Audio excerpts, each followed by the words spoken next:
നമ്മടെ തവള തമ്പി. നീയൊക്കെ എന്താടാ ഇവിടെ മക്കളെ ചേർക്കാനാ? അല്ലടാ, ഞങ്ങൾ ഇവിടെ പഠിക്കാൻ വന്നതാ. ദൈവമേ, നീയൊക്കെ പഠിക്കാനോ? എടാ, ഞാൻ കരുതി നീയൊക്കെ പഠിച്ചൊരു നിലയിലെത്തിയിട്ടുണ്ടാവുന്നു. എവിടെ? അപ്പൊ ഞാൻ തന്നെയാണ് ഭേദം. എനിക്ക് സ്ഥിരമായിട്ടൊരു ജോലിയെങ്കിലും ഉണ്ടല്ലോ. ജോലി തവളപിടുത്തം, ലാബ് അറ്റൻഡർ. കോളേജിൽ പഠിക്കുന്ന കാലത്ത് നീ കുറെ തവളയെ പിടിച്ചിട്ടുള്ളത് ജീവിതത്തിൽ നിനക്കത് ഉപകാരപ്പെട്ടില്ലേ? അല്ല, ഇപ്പോഴത്തെ പിള്ളേർക്ക് നിന്റെ പഴയ പേരറിയോ? ദയവ് ചെയ്ത് നിങ്ങളായിട്ട് ഇനി അറിയിക്കണ്ട. പിന്നെ നമ്മൾ ഒരുമിച്ച് പഠിച്ചതാണെന്ന് വേറെ ആരോടും പറയണ്ട. കാരണം ഇന്നത്തെ എന്റെ നിലയ്ക്കും വിലയ്ക്കും അത് മോശമാണ്. വാടാ, തവളെ കാണിച്ചു തരാടാ, നല്ല പച്ച തവള. എന്താ പ്രശ്നം?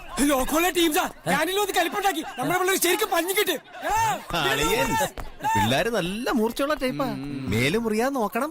നിന്റെയൊക്കെ കയ്യിലിരിപ്പ് പഴയതാണെങ്കിൽ മുറിയും. ഇപ്പോഴത്തെ പിള്ളേരെ നേരിട്ടല്ല, കൊട്ടേഷനാ. അടിയോടി സാർ തന്നത്. വൈകിട്ടെന്താ പരിപാടി? അടിയോടടി.